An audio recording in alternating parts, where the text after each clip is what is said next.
Overall, I think Washington was just okay. Uh, I didn't think there was anything great.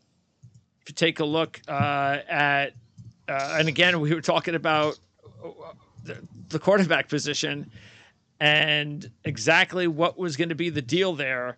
Was Sam Howell going to be the man? And right now, Sam Howell's the man.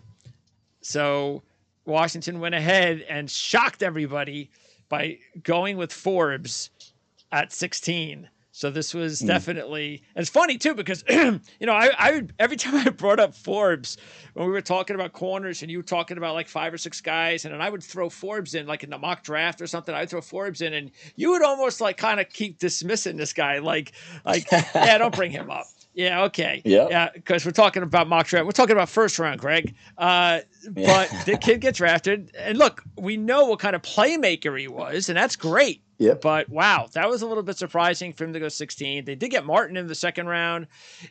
In front of Christian Gonzalez, too. Like, that was the biggest surprise to me. It wasn't just that he went early, that he went before Christian Gonzalez. Yes, unreal. Man. Unreal. And that's, So, but look, like the first 5 guys or 6 guys, okay, these are interesting players. They're players that can make your team, and, they could contribute.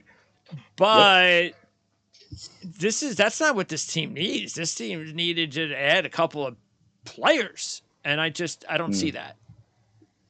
Yeah, I mean, if this team had a star quarterback, yes, this exactly. was a team that I thought was going to go after Lamar or Aaron Rodgers or something like that.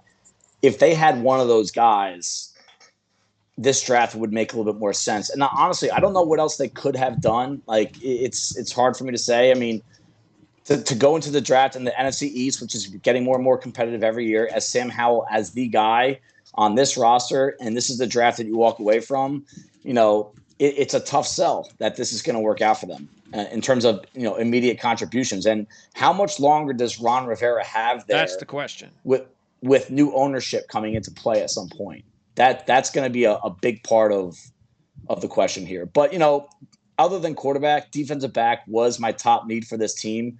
A surprise to me, though, in a draft that had so much tight end talent, and the new offensive player caller, Eric Bieniemy, is coming from Kansas City, who relies on the tight end more than any team in the NFL.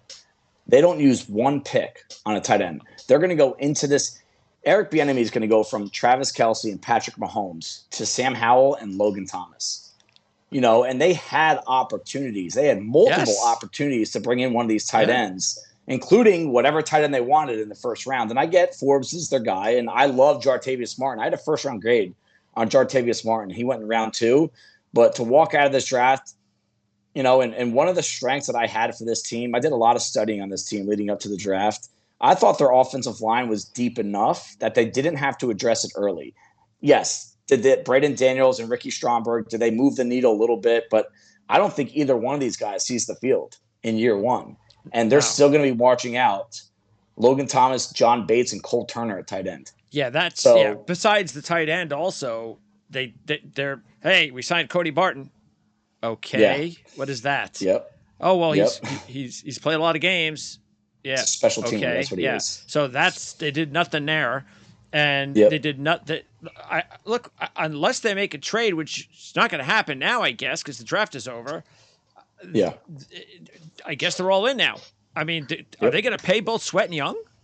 Because I mean, they declined the option on Young, didn't they? If they're not going to bring back, say, Chase Young, then why don't you just trade him? And why don't you just pick up another edge rusher in the draft? So I don't know what's going on there.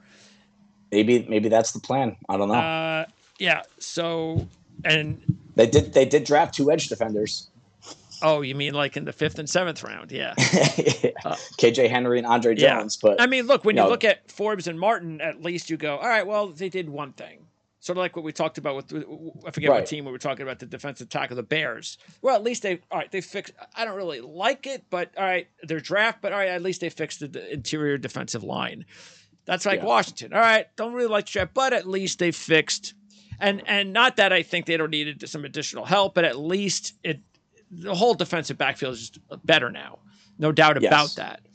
but that's it. You can't really look elsewhere and go, well, what else did they do that excites me as a fan? Not much else. So that's just the one takeaway I had. I just think they dropped the ball at tight end. That's all. I can't get over unless it they think Cole Turner's going to take a next step. Maybe it's just, I don't know why. I'm not even a fan of the team. It's bothering me. This was the one team that I was thinking would they be of taking all the first tight end drafts off the with board. all the tight ends. I know you might not get that opportunity. And Green again, Bay took 2 of them. Yeah. And Washington took none of them. Yeah. I remember they used to be really high, and I understand on Logan Thomas, but Logan Thomas has not been the same player the last couple of years. I know he got hurt. He's on the wrong. Maybe that's what did. Yeah, he got.